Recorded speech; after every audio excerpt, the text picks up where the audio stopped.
ஓம் சாந்தி. 23/11/2025 காலை முரளி அவ்வக்த பாப்தாதா. Revise date 31/12/2007. முரளியின் தலைப்பு: புது வருடத்தில் இடைவிடாத மகாதானிகள், இடைவிடாத தடையற்றவர்கள், இடைவிடாத யோகிகள் மற்றும் சதா வெற்றி மூர்த்திகள் ஆகுங்கள். இன்று பாப்தாதா தன் முன்னால் 2 சபைகளை பார்த்து கொண்டு இருக்கின்றார். ஒன்று, சாகாரத்தில் எதிரில் அமர்ந்திருக்கின்றார்கள். மற்றொன்று, தூரத்தில் அமர்ந்திருந்தாலும் உள்ளத்தின் நெருக்கமாக தெரிந்து கொண்டு இருக்கிறார்கள். 2 சபையின் உயர்ந்த ஆத்மாக்களின் நெற்றியில் ஆத்ம ஜோதி ஜொலித்து கொண்டிருக்கின்றது. எவ்வளவு அழகான ஜொலிக்கக்கூடிய காட்சியாக இருக்கின்றது. ஒரே எண்ணம் ஒரே நிலையில் நிலைத்திருந்து பரமாத்மாவின் அன்பில் மூழ்கி ஒருமுகப்படுத்தப்பட்ட புத்தி மூலம் சிநேகத்தில் மூழ்கி கொண்டு அனைவரும் எவ்வளவு அன்பாக இருக்கின்றார்கள். நீங்கள் அனைவரும் இன்று விசேஷமாக புது வருடத்தை கொண்டாடுவதற்காக வந்துள்ளீர்கள். பாப்தாதாவும் அனைத்து குழந்தைகளுடைய ஊக்க உற்சாகத்தை பார்த்து, ஜொலித்து கொண்டுள்ள ஆத்ம தீபங்களை பார்த்து மகிழ்ச்சி அடைந்து கொண்டுள்ளார். இன்னைக்கு பாப்தாதா 2 விதமான சபைகளை பார்த்துக்கிட்டு இருக்கிறாரு. ஒன்று, அவருக்கு முன்னாடி இருக்கக்கூடிய அந்த கூட்டத்தை, அந்த சாக்காரத்தில் இருக்கக்கூடிய குழந்தைகளை பார்க்குறாரு. இன்னொன்று, தூரத்தில் இருந்தாலும் பாபாவினுடைய உள்ளத்தில் நெருக்கமாக இருக்கிறாங்க அவங்க. அப்படியாப்பட்ட ஒரு சபையும் பார்த்துட்ருக்கிறாரு. ஆக மொத்தம் 2 சபையினுடைய ஆத்மாக்களை, உயர்ந்த ஆத்மாக்களுடைய நெற்றியில் அந்த ஆத்ம தீபம் ஜொலிச்சிட்ருக்கிறதையும் பார்த்துட்ருக்கிறாரு. இந்த காட்சி எவ்வளோ அழகாக இருக்குது. அனைத்து ஆத்மாக்களும் புது வருடத்தை கொண்டாடுவதற்காக ஊக்க உற்சாகத்தோடு வந்திருக்கிறீங்க. பாபாவும் இந்த புது வருடத்தை கொண்டாடுவதற்காக ஆத்ம தீபங்களை பார்த்து மகிழ்ச்சி அடைந்து கொண்டுள்ளார். இன்றைய தினம் சங்கமத்தின் தினமாக இருக்கின்றது. ஒன்று, வருடத்தின் பழையதற்கு விடை கொடுப்பதும், மேலும் புது வருடத்தின் வாழ்த்துக்களை பெறக்கூடியதாகவும் உள்ளது. புது வருடம் என்றால் புது ஊக்கம் மற்றும் உற்சாகம், சுய மாற்றத்தின் ஊக்கம், அனைத்து பிராப்திகளையும் தனக்குள் அடைவதை பார்க்கும்போது உள்ளத்தில் உற்சாகமும் இருக்கிறது. உலகத்தில் இருப்பவர்களும் இந்த உற்சவத்தை கொண்டாடுகிறார்கள். அவர்களுக்கு ஒரு நாள் பண்டிகையாக உள்ளது. ஆனால் உங்களுக்கு, அதிர்ஷ்டசாலியான அன்பான குழந்தைகளுக்கோ, சங்கமயுகத்தின் ஒவ்வொரு நாளுமே உற்சவமாக உள்ளது. ஏனென்றால் குஷி என்கிற உற்சாகம் இருக்கின்றது. உலகத்தினர் அணைந்த தீபங்களை ஏற்றி வருடத்தை கொண்டாடுகிறார்கள். பாப்தாதா மற்றும் நீங்கள் அனைவரும் நாலாபுறங்களிலும் உள்ள தீபங்களுடன் புது வருடத்தின் உற்சவத்தை கொண்டாடுகிறீர்கள். வழக்கு முறைக்காக பெயரளவில் இதனை கொண்டாடுகிறீர்கள். ஆனால் நீங்கள் அனைவரும் ஏற்றப்பட்டுள்ள தீபங்களாக இருக்கிறீர்கள். தன்னுடைய பிரகாசிக்கக்கூடிய தீபம் தெரிகிறது தானே? அதாவது அழிவற்ற தீபம் தெரிகிறது தானே? நாமளே ஆத்மாக்கள், நம்ம ஏற்றப்பட்ட ஜோதிகள். இப்போ இந்த பேரளவுக்காக அந்த கேண்டில் ஏற்றுறது, கேக்கு வெட்டுறது, அதெல்லாம் கொண்டாடுறோம். ஆனால் நாம் அழியாத தீபங்கள், அது எப்பயுமே எரிந்து கொண்டு இருக்கிறோம், பிரகாசித்து கொண்டு இருக்கிறோம். இது உங்களுக்கு தெரியுதா அப்படின்னு தந்தை கேட்டுட்ருக்காங்க. எனவே புது வருடத்தில் ஒவ்வொருவரும் உள்ளத்தில் தனக்காகவும் உலக ஆத்மாக்களுக்காகவும் ஏதாவது புதிய திட்டத்தை உருவாக்கி இருக்கிறீர்களா? புது வருடம் வந்துருச்சு, ஏதாவது ஒரு திட்டம் போட்டிருக்கிறீங்களா? அது உங்களுக்காகவும் இருக்கணும், உலக ஆத்மாக்களுக்காகவும் இருக்கணும் அப்படின்னு கேட்டுட்ருக்காங்க. 12 மணிக்கு பிறகு புது வருடம் ஆரம்பமாகிவிடும். இந்த வருடத்தை விசேஷமாக எந்த மாதிரி கொண்டாடுகிறீர்கள்? எப்படி பழைய வருடம் விடை பெறுகிறதோ அப்படி உங்களுடைய பழைய சங்கல்பம், பழைய சம்ஸ்காரம் இவைகளுக்கும் விடை கொடுப்பதற்கான சங்கல்பம் செய்துள்ளீர்களா? வருடத்துடன் கூடவே உங்களுடைய பழையவைகளுக்கும் விடை கொடுத்து புது ஊக்க உற்சாகத்திற்குரிய எண்ணங்களை நடைமுறையில் கொண்டு வருவீர்கள் தானே? எனவே யோசியுங்கள், தனக்குள் என்ன புதுமை தன்மையை கொண்டு வருவது என்று. எப்படிப்பட்ட புது உற்சாகத்துடன் புது ஊக்க உற்சாகத்தின் அலைகளை பரவ செய்யலாம் என்று. எப்படிப்பட்ட விசேஷ சங்கல்பத்தின் அதிர்வலைகளை பரவ செய்யலாம், இதை பற்றி யோசித்தீர்களா? ஏனென்றால் பிராமணர்களாகிய நீங்கள் அனைவரும் உலக ஆத்மாக்களின் மாற்றத்திற்கான நிமித்த ஆத்மாக்கள், உலகத்தின் அஸ்திவாரங்கள், மூதாதையர்கள், பூஜைக்குரியவர்கள். ஆகையால் இந்த வருடம் தன்னுடைய உயர்ந்த உள் உணர்வு மூலம் என்ன அதிர்வலைகளை பரவ செய்வீர்கள்? எவ்வாறு இயற்கை நாலாபுறங்களிலும் அவ்வப்பொழுது வெயில், மழை மற்றும் வசந்த காலத்தின் அதிர்வலைகளை பரவ செய்கிறதோ, அப்படி இயற்கைக்கு எஜமானர்களாக இருக்கின்ற நீங்கள், இயற்கையை வென்றவர்கள், என்ன அதிர்வலைகளை பரப்ப வேண்டும்? இதனால் ஆத்மாக்கள் கொஞ்ச நேரத்துக்காவது சுகம், அமைதியை அனுபவம் செய்யட்டும். இதற்காக பாப்தாதாவும் கூறியுள்ளார். என்ன பொக்கிஷத்தை அடைந்துள்ளீர்களோ அதனை பயன்படுத்துங்கள், மேலும் வெற்றி சொரூபம் ஆகுங்கள் என்கிற செய்கையையும் கொடுத்து கொண்டுள்ளார். விசேஷமாக நேரத்தின் சமயத்தின் பொக்கிஷத்தை ஒருபொழுதும் வீணாக்காதீர்கள். குறிப்பாக அந்த நேரத்தை வீணாக்கக்கூடாதுன்னு பாபா சொல்லிட்டு இருக்காங்க. ஒரு நொடியையும் வீணாக்காமல் காரியத்தில் ஈடுபடுத்துங்கள். சமயத்தை பயனுள்ளதாக ஆக்குங்கள். ஒவ்வொரு மூச்சையும் பயனுள்ளதாக ஆக்குங்கள். ஒவ்வொரு எண்ணத்தையும் பயனுள்ளதாக ஆக்குங்கள். ஒவ்வொரு சக்தியையும் பயனுள்ளதாக ஆக்குங்கள். ஒவ்வொரு குணத்தையும் பயனுள்ளதாக ஆக்குங்கள். விசேஷமாக வெற்றி மூர்த்தி ஆகுவதற்கான ஆண்டாக இந்த ஆண்டை கொண்டாடுங்கள். பாருங்கள், தந்தை எல்லாத்தையுமே பயனுள்ளதாக ஆக்கணும்னு சொல்லி, இந்த மாதிரி பயனுள்ளதாக ஆக்குனீங்கன்னா இந்த வருஷம் வெற்றி தான். அப்படி வெற்றி மூர்த்தி ஆகுவதற்கான ஆண்டாக இந்த ஆண்டை கொண்டாடுங்கள்னு சொல்லிட்டு இருக்கிறாரு. ஏனென்றால் வெற்றி உங்களுடைய பிறப்புரிமையாகும். அந்த பிறப்புரிமையை, அதிகாரத்தை தங்களுடைய காரியத்தில் ஈடுபடுத்தி வெற்றி மூர்த்தி ஆகுங்கள்.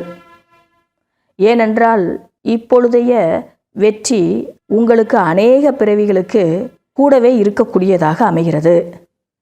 உங்களுடைய நேரத்தின் பொக்கிஷம் அரை கல்பத்திற்கான பலனை முழுமையாக கொடுக்கின்றது. நிகழ்காலத்தை பயனுள்ளதாக ஆக்கும் பொழுது அது முழு கல்பத்திற்கான வெற்றியின் பலனை பெற்றுத்தருகிறது. இப்போ நேரத்தை நம்ம அர்ப்பணம் பண்ணோம்னா அரை கல்பம் நமக்கு பயனுள்ளதாக ஆயிடுது. ஒவ்வொரு நாளும் ஒவ்வொரு ஆண்டும் அது பயனுள்ளதாக அமைஞ்சிருது. அதில் வெற்றி தான். மூச்சை பயனுள்ளதாக ஆக்கும் பொழுது அதன் விளைவாக எதிர்காலத்தில் அனைத்து ஆத்மாக்களும் முழு கல்பத்திலும் ஆரோக்கியத்துடன் இருப்பார்கள். நோய் என்கிற வார்த்தை இருக்காது. இப்போ நம்ம மூச்சை, ஒவ்வொரு மூச்சையும் பாபாவுடைய நினைவில் நம்ம அதை சஃபலம் பண்ணோம், பயனுள்ளதாக ஆக்கணும் அப்படின்னா எதிர்காலத்தில் முழு கல்பத்திலையும் கூடன்றார் இன்னைக்கு தந்தை, ஆரோக்கியத்தோடு இருப்பீங்க. அந்த நோய்ங்கிற வார்த்தையே இருக்காது. மருத்துவர்களுடைய துறை என்பதே இருக்காது. சத்தியுகம், திரேதாயுகத்தில் மருத்துவர்களுடைய பிரிவு துறைங்கிறது இருக்காது. மருத்துவர்கள் என்னவாக ஆகிவிடுவார்கள்? இங்கே மருத்துவர்கள் ஞானத்தை அடைஞ்சு அங்கே என்னவா ஆகிடுவாங்க அப்படின்னா ராஜாக்கள் ஆகிவிடுவார்கள், உலகத்தின் எஜமானர்களாக ஆகிவிடுவார்கள். ஆனால் இந்த நேரம் உங்களுடைய மூச்சை பயனுள்ளதாக ஆக்குங்கள். அப்பொழுது அனைத்து ஆத்மாக்களும் ஆரோக்கியமாக இருப்பதற்கான பலனை பெறுவார்கள். அதேபோல் ஞானத்தினுடைய பொக்கிஷம், அதனுடைய பலன் சொர்க்கத்தில், உங்களுடைய ராஜ்யத்தில் நீங்கள் அவ்வளவு புத்திசாலிகளாக, சக்திசாலிகளாக ஆகிவிடுவீர்கள். அங்கே எந்த மந்திரியிடமும் அறிவுரை கேட்பதற்கான அவசியம் என்பது இருக்காது. இப்போ ஞானத்தை, இந்த ஞானங்கிற பொக்கிஷத்தை நம்ம பயனுள்ளதாக ஆக்கணும் அப்படின்னா எதிர்காலத்தில் நம்ம புத்திசாலிகளாகவும் இருப்போம், சக்திசாலிகளாகவும் இருப்போம். எந்த ஒரு அறிவுரையும் எந்த மந்திரியிடமும் நம்ம கேட்டு செயல்பட மாட்டோம். தானே புத்திசாலிகளாகவும் சக்திசாலிகளாகவும் இருப்பீர்கள். சக்திகளை பயனுள்ளதாக ஆக்குகிறீர்கள் என்றால் அதற்கு பலனாக அங்கு அனைத்து சக்திகளும் விசேஷமாக தர்மத்தின் மீது அதிகாரம், ராஜ்யத்தின் மீது அதிகாரம் என்கிற 2 அதிகாரங்களை பெறுகிறீர்கள். குணங்களை பயனுள்ளதாக ஆக்குகிறீர்கள் என்றால் அதன் பலனாக தேவதை என்கிற பதவி, அதாவது தெய்வீக குணதாரிகளாக ஆகின்றீர்கள். மேலும் கூடவே இப்பொழுது கடைசி பிறவியில் உங்களுடைய ஜட சித்திரங்களுக்கும் பூஜை செய்யும்போது என்ன மகிமை செய்கின்றார்கள்? சர்வ குணங்களும் நிறைந்தவர்கள் என்று பூஜிக்கின்றார்கள். எனவே இந்த நேரத்தை பயனுள்ளதாக ஆக்குவதன் மூலம் பலன் தானாகவே கிடைத்து விடுகின்றது. எனவே சோதனை செய்யுங்கள். பொக்கிஷம் கிடைத்துள்ளது, பொக்கிஷத்தால் நிரம்பியுள்ளீர்கள். ஆனால் அதை தனக்காகவும் உலகத்திற்காகவும் எவ்வளவு பயனுள்ளதாக ஆக்கியுள்ளேன் என்று சோதனை செய்யுங்கள். பழைய வருடத்திற்கு விடை கொடுக்கும்போது பழைய வருடத்தில் சேமித்து வைத்திருந்த பொக்கிஷத்தையும் பயனுள்ளதாக ஆக்கினேனா? அப்படியென்றால் எவ்வளவு ஆக்கினேன்? இதையும் சோதனை செய்யுங்கள். வருகின்ற வருடத்திலும் கூட பொக்கிஷங்களை வீணாக்குவதற்கு பதிலாக பயனுள்ளதாக ஆக்கியே தீர வேண்டும் என்று. ஒரு நொடி கூட மற்றும் ஒரு பொக்கிஷத்தை கூட வீணாக்கக்கூடாது. அந்த மாதிரி ஒரு லட்சியத்தை வைங்கன்றாரு தந்தை. இதுவரைக்கும் பழைய வருடத்தில் நீங்கள் சேர்த்து வச்ச பொக்கிஷத்தை எவ்வளோ படுத்திருக்கிறீங்க, வெற்றி அடைஞ்சிருக்கேங்கிறத பார்த்துக்கோங்க. இதனால் ஒவ்வொரு பொக்கிஷத்தையும் நீங்கள் பயனுள்ளதாக ஆக்கும்போது எதிர்காலத்தில் எல்லாமே என்ன பலன் கிடைக்கிறதுங்கிறதையும் சொல்லி கொடுத்துட்டாரு. அதனால் இனி அடுத்து வரக்கூடிய அந்த புது வருடத்தில் இருக்கிறோம், அடுத்து வரக்கூடிய அந்த வருடத்துலையும் எவ்வளோ நம்ம பயனுள்ளதாக ஆக்குறேன் அப்படிங்கிறதையும் பார்த்துக்கோங்க. அதை மாதிரி பயனுள்ளதாக ஆக்கியே தான் தீரணும் அப்படின்னு தந்தை சொல்லிகிட்ருக்காங்க. முன்னதாகவே சொல்லப்பட்டுள்ளது, சங்கமத்தின் ஒரு நொடி என்பது ஒரு நொடி அல்ல, வருடத்திற்கு சமமானது. ஒரு நொடி ஒரு நிமிடம்தானே வீணாகி உள்ளது என்று புரிந்து கொள்ளாதீர்கள். இதற்குத்தான் கவனக்குறைவு என்று சொல்லப்படுகிறது. உங்களின் அனைவரும் லட்சியம் பிரம்மா பாபாவிற்கு சமமாக மற்றும் சம்பன்னமாக ஆகுவதாகும். எனவே பிரம்மா பாபா அனைத்து பொக்கிஷங்களையும் ஆரம்பத்திலிருந்து கடைசி நாள் வரை அர்ப்பணம் செய்தார். இதன் பலனாக சம்பூரண ஃபரிஸ்தா ஆகிவிட்டதை பார்த்தோம். நம்முடைய அன்பான தாதியையும் பார்த்தோம், அர்ப்பணம் செய்தார்கள். மேலும் மற்றவர்களுக்கும் அர்ப்பணம் செய்வதற்கான ஊக்க உற்சாகத்தை சதா அதிகரித்தார்கள். எனவே டிராமாப்படி விஸ்வ சேவை செய்வதற்கு நிமித்தமாகி அலௌகிக்க பாகத்தை பெற்றார்கள். தாதி அந்த வருஷம் ரொம்ப உடம்பு சரியில்லாமல் இருந்தாங்க. அதனால் தாதி என்னென்ன செய்தாங்கங்கிறதையும் இன்னைக்கு முரளியில் பாபா குறிப்பிட்டிருக்கிறாங்க, பிரகாஷ்மணி தாதி. எனவே இந்த வருடம் நாளை முதல் ஒவ்வொரு நாளும் தன்னுடைய சார்ட்டை வையுங்கள். பயனுள்ளதாக மற்றும் வீணானதாக எவ்வளவு ஆகியுள்ளது, என்ன ஆகியுள்ளது. அமிர்த வேளையிலேயே திட சங்கல்பத்தை செய்ய வேண்டும்.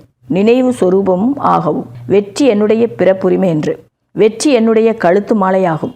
வெற்றி சொரூபம்தான் சமமாக ஆகுவது. பிரம்மா பாபா மீது அன்பு இருக்கிறது இல்லையா? பிரம்மா பாபாவிற்கு அனைத்தையும் விட எதன் மீது அன்பு இருந்தது தெரியுமா? எதன் மீது அன்பு இருந்தது? முரளியின் மீது அன்பு இருந்தது. கடைசி நாள் வரையிலும் முரளி பாடத்தை தவற விடவே இல்லை. சமமாக ஆகுவதில் இதை சோதனை செய்யுங்கள். பிரம்மா பாபா மீது அன்பு உள்ளதன் வெளிப்பாடு, எதன் மீது பாபாவிற்கு அன்பு இருந்ததோ அதன் மீது என்னுடைய அன்பும் தானாகவே இயல்பாகவே இருக்க வேண்டும். அதான் ப்ரொசீஜர். ஒருத்தர் மேலே அன்பு வச்சுருக்குறோம் அப்படின்னா அவங்க எதை விருப்பப்படுறாங்களோ அதே தான் நமக்கும் விருப்பமாகணும். மேலும் பிரம்மா பாபாவின் விசேஷத்தன்மை என்னவாக இருந்தது? சதா அலர்ட், விழிப்புணர்வுடன் இருந்தார். கவனக்குறைவாக இல்லை. கடைசி நாள் வரையிலும் கூட தன்னுடைய சேவையின் பாகத்தை செய்து முடித்தார். சரீரம் பலகீனமாக இருந்தாலும் கூட எப்படி விழிப்புணர்வுடன் இருந்தார்? அமர்வதற்கு கூட எந்த ஆதாரத்தையும் எடுத்துக்கொள்ளவில்லை. மேலும் மற்றவர்களுக்கும் விழிப்புணர்வு கொடுத்து சென்றார். 3 விஷயங்களுக்கான மந்திரத்தை கொடுத்து சென்றார். அனைவருக்கும் அது நினைவு இருக்கிறது தானே? எனவே எவ்வளவு விழிப்புணர்வுடன் இருக்கிறீர்களோ, அவரை பின்பற்றுகிறீர்களோ, அவ்வளவு கவனக்குறைவு முடிந்துவிடும். கவனக்குறைவிற்கான விசேஷ வார்த்தைகளை பாப்தாதா மிகவும் கேட்டுக்கொண்டுதான் இருக்கிறார். நீங்களும் தெரிந்திருக்கிறீர்கள் அல்லவா? நம்ம கவனக்குறைவில் என்னென்ன பாபா கிட்ட சொல்கிறோங்கிறது அவருக்கும் தெரியும், நமக்கு கூட தெரியும் அப்படின்னு தந்தை சொல்லிட்டு இருக்காங்க. ஒருவேளை 3 வார்த்தைகளை சதா தன்னுடைய மனதில் மீண்டும் மீண்டும் கொண்டு வந்து உணர்ந்தீர்கள் என்றால் தானாகவே சகஜமாக சமமாகி விடுவீர்கள். எனவே ஒரு வார்த்தையை பயனுள்ளதாக ஆக்குங்கள், வெற்றி மூர்த்தி ஆகுங்கள். அதாவது அந்த 3 வார்த்தை என்னன்னா, நிராகாரி, நிர்விகாரி, நிரகங்காரி. இந்த 3 வார்த்தையும் மீண்டும் மீண்டும் நம்ம மனசில் கொண்டு வந்து அதை நம்ம உணர்ந்துட்டோம் அப்படின்னா தானாகவே பிரம்மா பாபாவுக்கு சமமாக ஆயிடலாம், சகஜமாகவே ஆயிடலாம். அதனால் அந்த ஒரு வார்த்தை என்னென்னா பயனுள்ளதாக ஆக்கணும். சஃபல் கரோ சஃபலத்தா பாவோ அப்படின்னா பயனுள்ளதாக ஆக்குங்க, அனைத்தையும் வெற்றி மூர்த்தி ஆகுங்கள். இந்த ஒரு சென்டென்ஸை நம்ம ஞாபகம் வச்சுக்கணும் அப்படின்னு பாபா சொல்லிகிட்ருக்காங்க. பாப்தாதா குழந்தைகளுடைய வருடத்தின் முடிவை பார்த்தார். இந்த வருஷம் முடிய போதில்லையே, அதனால் ரிசல்ட் பார்த்தேன் அப்படின்றாரு. மகாதானி ஆகி உள்ளீர்கள், ஆனால் இடைவிடாத மகாதானி, இடைவிடாத என்பதில் அடிக்கோடு போடுங்கள். அண்டர்லைன் பண்ணணும், தொடர்ச்சியாக செய்யணும் எது செய்தாலும்.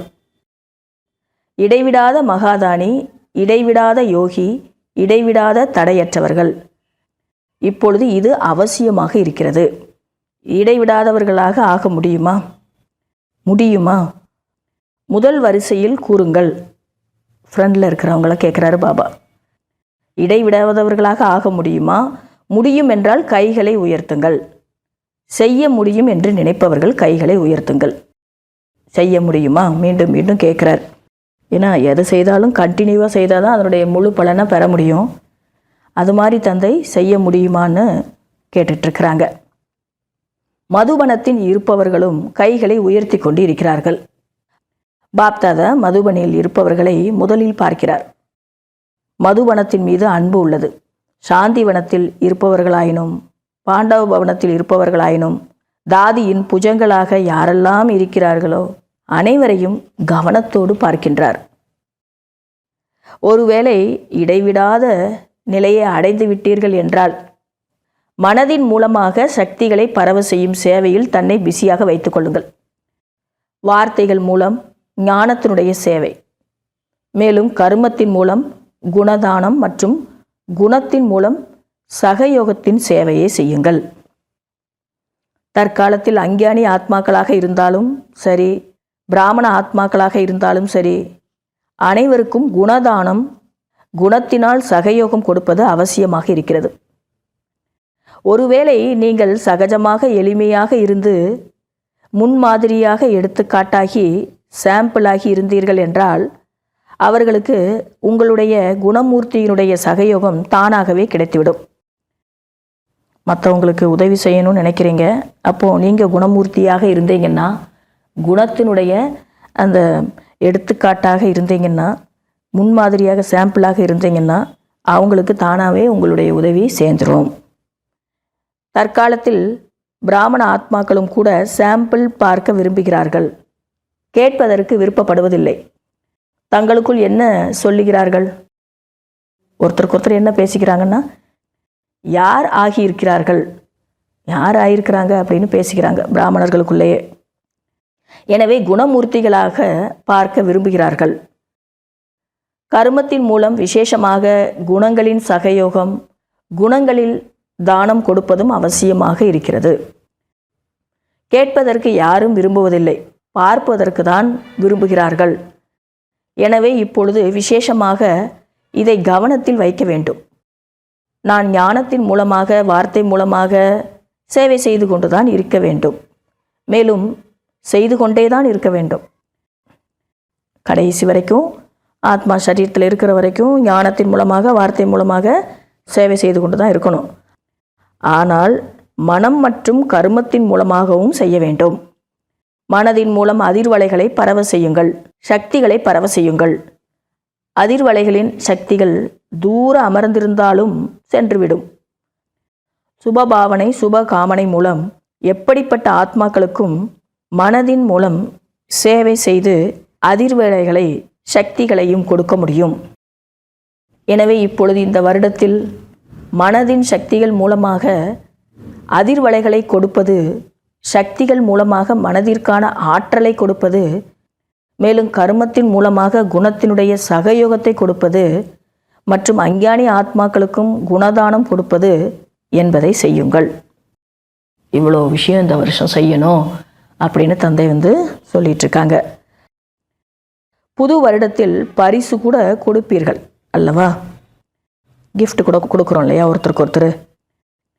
இந்த வருடத்தில் தானே குணமூர்த்தியாகி குணங்களின் பரிசை கொடுக்கவும். வெளியிலெல்லாம் பரிசு வாங்க வேண்டிய அவசியம் இல்லை. நீங்களே குணமூர்த்தியாகி இந்த குணங்களுடைய பரிசை கொடுத்தா போதும். குணங்களின் டோலியை ஊட்டுங்கள். சந்திக்கும் போது டோலி கொடுக்கிறீர்கள் இல்லையா? டோலியை கொடுக்கும்போது மகிழ்ச்சி அடைந்து விடுகிறார்கள். அதனால தான் இந்த யஜ்யத்தில் கூட பெரியவங்களை பார்த்தாலும் டோலி கொடுக்குறாங்க. பெரியவங்க யாரை பார்த்தாலும் டோலி கொடுக்கணும் விரும்புகிறாங்க. எந்த ஆத்மாக்களாக இருந்தாலும், பாபாவின் கையை விட்டு சென்ற ஆத்மாக்களானாலும் டோலியை நினைவு செய்கிறார்கள். அவங்க சொன்ன விஷயம் ஞாபகம் இல்லைன்னா கூட கொடுத்த டோலி ஞாபகம் இருக்கும். மற்ற விஷயங்களை மறந்து விடுவார்கள், டோலியை நினைவுபடுத்துவார்கள். எனவே இந்த ஆண்டில் என்ன டோலி கொடுப்பீர்கள்? குணங்களின் டோலியை கொடுங்கள். குணங்களின் பிக்னிக் செய்யுங்கள். ஏனென்றால் நேரத்தின் நெருக்கத்தின்படி, மேலும் தாதியின் சமிக்கையின்படி நேரம் முடிவடைதல் என்பது எப்பொழுது வேண்டுமானாலும் திடீரென்று நடைபெறலாம். எனவே தந்தைக்கு சமமாக ஆகுவது எனில், மேலும் தாதியின் அன்பிற்கு கைமாறு செய்ய வேண்டும் என்றாலும் இதை செய்வது அவசியமாக இருக்கிறது. அது என்னன்னா, குணமூர்த்தியாகி எல்லாருக்கும் குணங்களுடைய சகயோகம் கொடுக்கணும். அதாவது மனம் மற்றும் கர்மத்தின் மூலமாக சகயோகி ஆகுவது. யார் எப்படி வேண்டுமானாலும் இருக்கட்டும், இவர்கள் மாறினால் நானும் மாறுவேன் என்று ஒருபொழுதும் யோசிக்காதீர்கள். நம்பர் 1 ஆக வேண்டும். நம்பர் 1 ஆக வேண்டும் என்றால் இவர் ஆகினால் நானும் ஆகுவேன் என்று ஒருபோதும் யோசிக்காதீர்கள். யார் ஆகின்றார்களோ அவர்கள் நம்பர் 1 ஆகிவிடுவார்கள். பிறகு யோசித்து கொண்டு இருப்பவர்கள் நம்பர் 2ஆவதாக ஆகிவிடுவார்கள். நீங்கள் 2ஆவதாக ஆக விரும்புகிறீர்களா அல்லது முதலாவதாக ஆக விரும்புகிறீர்களா? யாரிடமாவது 2வது நம்பர் நீங்கள் எடுத்துக்கொள்ளுங்கள் என்று கூறினால் எடுத்துக்கொள்ளுவார்களா என்ன? அனைவரும் நம்பர் 1 எடுக்க வேண்டும் என்று தான் சொல்லுவார்கள். எனவே முதலில் தான் நிமித்தமாகுங்கள். மாற்றத்திற்கான பொறுப்பாளர் ஆகுங்கள். மற்றவர்களை ஏன் நிமித்தமாக்குகின்றீர்கள்? அவங்க செய்வாங்க இவங்க செய்வாங்கன்னு ஏன் பார்க்குறீங்க? முதல்ல நான் நிமித்தமாகறேன்னு முன்னுக்கு வாங்க அப்படின்னு பாபா சொல்லிட்டு இருக்கிறாரு. தங்களை நிமித்தம் ஆக்குங்களேன். நான் நிமித்தமாகணும், உங்களை நீங்கள் நிமித்தமாக்குங்க அப்படின்றாரு. பிரம்மா பாபா என்ன செய்தார்? ஒவ்வொரு விஷயத்திலும் தான் நிமித்தமாகி மற்றவர்களை நிமித்தமாக்கினார்.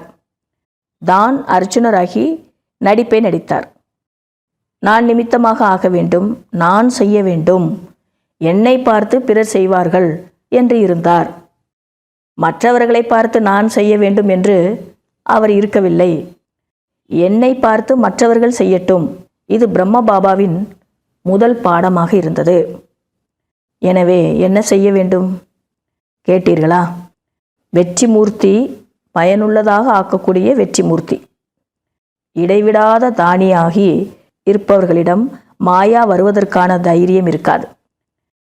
இடைவிடாத மகாதானி ஆகிவிட்டால் நிரந்தர சேவாதாரியாக இருந்தீர்கள் என்றாலும், பிஸியாக இருந்தீர்கள், மனம் புத்தி உங்களுடைய சேவாதாரியாக இருந்தது என்றாலும் மாயா எங்கிருந்து வரும்? இப்படிலாம் நீங்கள் இருந்துகிட்டு இருந்தீங்கன்னா மாயா உங்களுக்கு எங்கிருந்து வரும்னு கேட்குறாரு. எனவே இப்பொழுது இந்த வருடத்தில் என்ன செய்ய வேண்டும்? அனைவருடைய உள்ளத்திலிருந்து இந்த குரல் வருகிறது. பாப்தாதாவும் இதை விரும்புகிறார். அது என்ன? உங்கள் மனசுலேருந்து அந்த குரல் வருது. பாப்தாதாவும் இதை தான் விரும்புகிறாரு. என்ன ஆகணும்? No problem, complete. ப்ராப்ளம் இல்லை, பிரச்சனைகளே இல்லை, ஆனால் கம்ப்ளீட்டும் ஆக வேண்டும். திட நிச்சய புத்தி வெற்றி மாலையில் அருகாமையில் வரும் மணியாக ஆக்கிவிடுகிறது. அந்த அளவுக்கு திட நிச்சய புத்தி இருந்ததுன்னா தானாகவே நீங்கள் அருகாமையில் வரக்கூடிய மணி ஆயிடுவீங்க. சரிதானா? ஆக வேண்டும். மதுபனத்தில் இருப்பவர் ஆக வேண்டும் தானே? No complaint, no complaint. எந்த குறைபாடும் இல்லைதானே? தைரியம் உடையவர்கள் கையை உயர்த்துங்கள். No problem. ஆகா, வாழ்த்துக்கள், வாழ்த்துக்கள், வாழ்த்துக்கள். நிறைய பேர் கை தூக்கியிருக்கிறாங்க. அதனால் பாபா வாழ்த்துக்களை கொடுத்துட்ருக்கிறாரு. பாருங்கள், நிச்சயத்தின் அதாவது நம்பிக்கையின் வெளிப்பாடு ஆன்மீக போதை. ஒருவேளை ஆன்மீக போதை இல்லை என்றால் நிச்சயமும் இருக்காது. முழுமையான நம்பிக்கை வேண்டும். கொஞ்சம் அதிகமாக இருக்கிறது, எனவே போதையுடன் இருங்கள். பெரிய விஷயமா என்ன? எத்தனை கல்பமாக நீங்கள் பாபாவிற்கு சமமாக ஆகியிருக்கின்றீர்கள், நினைவு இருக்கிறதா? எண்ணில் அடங்காத முறை ஆகியுள்ளோம். நான் தான் ஆகினேன், நான் தான் ஆகிறேன், நான் தான் ஒவ்வொரு முறையும் ஆகுவேன். இந்த போதை இருக்க வேண்டும். கர்மத்தில் இந்த போதை தெரிய வேண்டும். எண்ணத்தில் இல்லை, வார்த்தையில் இல்லை, ஆனால் கர்மத்தில் தெரிய வேண்டும். போதை இருக்குன்னா அது வெளிப்படையாக கர்மத்தில் தெரியணுன்றாரு. அப்படி என்றால் நடத்தையிலும் முகத்திலும் போதை தெரிய வேண்டும். கர்மத்தில் தெரியணும்னா என்னென்னா, நம்ம நடந்துக்கிற விதத்துலேயும் அந்த போதை தெரியணும், நம்ம முகத்துலேயும் அந்த போதை தெரியணும். எனவே ஹோம்ஒர்க்கு கிடைத்து விட்டதா? கிடைத்து விட்டதா? இவ்வளோ செய்யணும் இந்த வருஷம் சொல்லிக்கிட்டே இருக்கிறாரு. அதனால் உங்களுக்கெல்லாம் ஹோம்ஒர்க் கிடச்சிருச்சு தானே? அப்படி கிடச்சிட்டுச்சா அப்படின்னு கேட்குறாரு. இப்பொழுது பார்க்கலாம், வரிசை கிரமமாக வருகிறீர்களா, நம்பர் 1 வருகிறீர்களா என்று. நல்லது. பாப்தாதாவிற்கு கார்டு, கடிதம், இமெயில், அன்பு நினைவுகள் கம்ப்யூட்டர் மூலமாக அதிகம் வந்துள்ளது. மேலும் பாப்தாதா தூர அமர்ந்திருக்கும் இதய சிம்மாசனதாரி குழந்தைகளையும் ஒவ்வொருவரையும் பெயர் சகிதமாக விசேஷ தன்மையுடன் அன்பு நினைவுகள் மற்றும் உள்ளத்தின் ஆசீர்வாதங்களை நேரடியாக இமர்ஜி செய்து கொடுத்து கொண்டு உள்ளார். அவங்க எங்கே இருந்தாலும் பரவாயில்ல, பாபா ஒவ்வொரு குழந்தைகளையும் அவங்களுடைய விசேஷத்தன்மையை பார்த்து ஒவ்வொரு பேர் சகிதமாக இன்றைக்கி இமர்ஜி செய்து வாழ்த்துக்களையும் ஆசீர்வாதங்களையும் கொடுத்துக்கிட்டு இருக்கிறாரு. பாப்தாதாவிற்கு தெரிகின்றது, அன்பு அனைத்து குழந்தைகளிடமும் இருக்கின்றது. சதா அமிர்த வேளையில் பாப்தாதா விசேஷ பிராமண ஆத்மாக்களுக்கு அதன் பலனாக அன்பு நினைவுகளை கொடுக்கிறார். நம்ம எவ்வளோ அன்பு வச்சுருக்கிறோம் அப்படிங்கிறத பொறுத்து பாபா அமிர்த வேளையில் நமக்கு அன்பு கொடுத்துருவார் பதிலாக. ஆகையினால் கார்டும் நல்ல நல்லதாக அமைத்துள்ளார்கள். அதை இங்கு ஸ்டேஜில் வைக்கிறார்கள். மதுபனில் ஸ்டேஜில் வச்சுருப்பாங்க. யார் யார் கார்டு அனுப்பிச்சிருந்தாங்க, என்னென்ன அந்த கிரீட்டிங் கார்டெலாம் வச்சுருப்பாங்க. ஆனால் பாப்தாதாவிடம் முன்பே வதனத்திற்கு வந்து சேர்ந்து விடுகிறது. இங்கே வைக்கிறதுக்கு முன்னாடியே என்கிட்ட வந்துடுது அப்படின்றார் பாபா. நல்லது. நாலாபுறங்களிலும் பிரகாசிக்கக்கூடிய ஆத்ம தீபமான குழந்தைகளுக்கு, சதா அனைத்தையும் பயனடைய செய்பவர்களுக்கு, வெற்றி சொரூப குழந்தைகளுக்கு, சதா இடைவிடாத மகாதானி, இடைவிடாத தடையற்றவர், இடைவிடாத ஞானம் மற்றும் யோக யுக்தர்களுக்கு, சதா ஒரே சமயத்தில் 3 சேவை செய்யக்கூடிய, மனதின் அதிர்வலைகள் மூலம், வாயுமண்டலம் மூலம், வார்த்தைகள் மூலம், நடத்தை முகத்தின் மற்றும் கருமத்தின் மூலம் 3 சேவையையும் ஒரே நேரத்தில் ஒன்றாக செய்யும், இது நன்றாக இருக்கின்றது என்ற தாக்கத்தை பிறர் மீது ஏற்படுத்துவதற்கு பதிலாக நல்லவர்களாகவே ஆகுவதற்கான தாக்கத்தை ஏற்படுத்தும், அப்படிப்பட்ட அனுபவி மூர்த்தியாகி அனுபவத்தை செய்ய வைக்கக்கூடிய குழந்தைகளுக்கு பாப்தாதா புது வருடத்திற்காக பல கோடி மடங்கு அன்பு நினைவுகள் ஆசீர்வாதங்களை கொடுத்து கொண்டுள்ளார். இதய சிம்மாசனம் உங்களை சதா சிம்மாசனதாரியாக ஆக்கக்கூடியது. எனவே நாலாபுறங்களிலும் உள்ள குழந்தைகள் முன்னால் அமர்ந்திருந்தாலும் தூரமாக இருந்தாலும் இதய சிம்மாசனத்தில் அருகாமையில் அமர்ந்திருக்கிறீர்கள். அனைவருக்கும் பெயர் சகிதமாக, விசேஷத்தன்மை சகிதமாக அன்பு நினைவுகள் மற்றும் நமஸ்காரம். நல்லது. முதல் தடவை யார் வந்துள்ளீர்களோ அவர்கள் எழுந்து நில்லுங்கள். கைகளை அசையுங்கள். பாதிகால் முதல் தடவை வந்துள்ளார்கள். பாருங்கள், பின்னால் இருப்பவர்கள் கைகளை அசையுங்கள். டிவியில் தெரிந்து கொண்டு உள்ளீர்கள். நிறைய பேர் இருக்கிறார்கள். நல்லது. முதல் தடவை வந்துள்ளவர்களுக்கு பாப்தாதாவின் மிகவும் மிகவும் உள்ளபூர்வமான வாழ்த்துக்களும் உள்ளத்தின் அன்பு நினைவுகளையும் கொடுத்து கொண்டிருக்கிறார். இப்பொழுது வந்திருப்பதைப் போல் இனிமேலும் வருவதற்கான ஆத்மாக்களாக இருங்கள். அமர் பவ என்கிற வரதானத்தை பாப்தாதா கொடுக்கிறார். பாபாவின் குழந்தையாக என்றும் இருந்து ஒவ்வொரு வருடமும் சந்திக்க வர வேண்டும் என்ற அர்த்தத்தில் அமர் பவ என்ற வரதானத்தை கொடுக்கின்றார். வரதானம்: குறை சொல்பவர்களுக்கு கூட குணமாலையை அணிவிக்கக்கூடிய இஷ்ட தேவதையாக மகான் ஆத்மாவாக ஆகுங்கள். இன்றைய காலகட்டத்தில் விசேஷ ஆத்மாக்களாகிய உங்களை வரவேற்கும் சமயத்தில் கழுத்தில் ஸ்தூலமான மாலையை போடுகின்றார்கள் எனில், நீங்கள் மாலை போட வருபவர்களுக்கு அவர்கள் கழுத்திலேயே அந்த மாலையை அவருக்கே போட்டு விடுகின்றீர்கள். அதேபோல் குற்றம் சொல்பவர்களுக்கும் கூட குணமாலையை அணிவியுங்கள். அப்பொழுது தானாகவே அவர்கள் குணமாலையை உங்களுக்கு திருப்பி அணிந்து விடுவார்கள். ஏனென்றால் குற்றம் சொல்பவர்களுக்கு நீங்கள் குணமாலையை அணிவித்தீர்கள் என்றால் நீங்கள் ஜென்ம ஜென்மத்திற்கு அவர்களை பக்தர்களாக உறுதி செய்து விடுகிறீர்கள். இங்கே கொடுப்பது என்பது அநேக முறை எடுப்பதாக ஆகிவிடுகின்றது. இந்த விசேஷத்தன்மைதான் இஷ்ட தேவதையாகவும் மகான் ஆத்மாவாகவும் ஆக்கிவிடுகின்றது. குறை சொல்பவர்களுக்கும் குணமாலையை அணிவிங்க. நீங்கள் எந்த மாலையை அவர்கள் கழுத்தில் போகிறீங்களோ அந்த மாலையவே உங்களுக்கு திருப்பி அவங்க போடுவாங்க. அவங்களே நீங்கள் பக்தர்களாக ஏற்றுக்கிறீங்க அப்படிங்கிற அர்த்தத்தோடும் இது இருக்குது அப்படின்றாரு பாபா. ஸ்லோகன்: தன்னுடைய மனதின் உள்ளுணர்வை எப்பொழுதும் நன்றாக சக்திசாலியாக ஆக்குங்கள். அப்பொழுது கெட்டதும் நல்லதாக ஆகிவிடும்.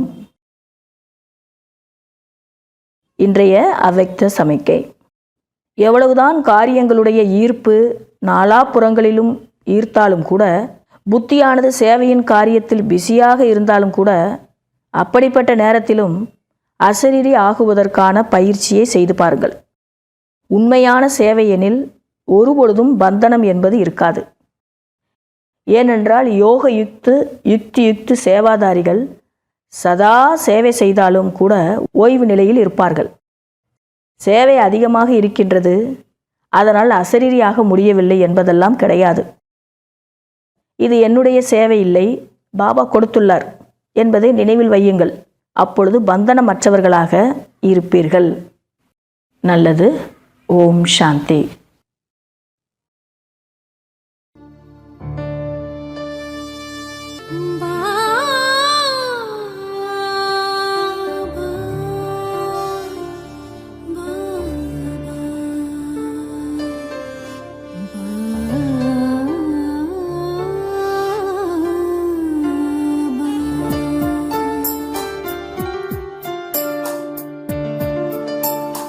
மனது என்றும் உன்னோடு இசைந்தாடவே, ஆத்மாவின் ஜோதி எங்கும் ஒளி வீசிடவே, மனதின் ஆசைதுதான், மனதின் ஆசைதுதான், உன் மடி மீதில் வாழ வேண்டும் சுகமாகவே.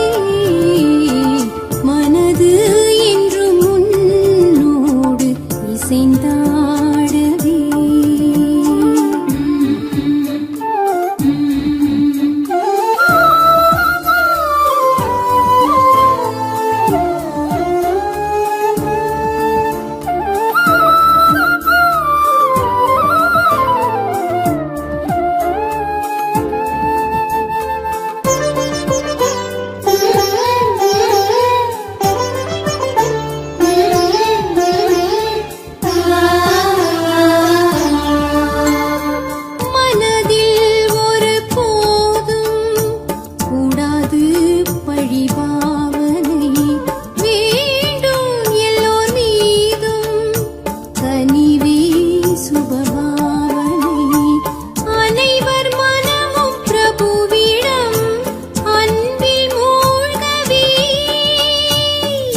இதுதான் உன் மடி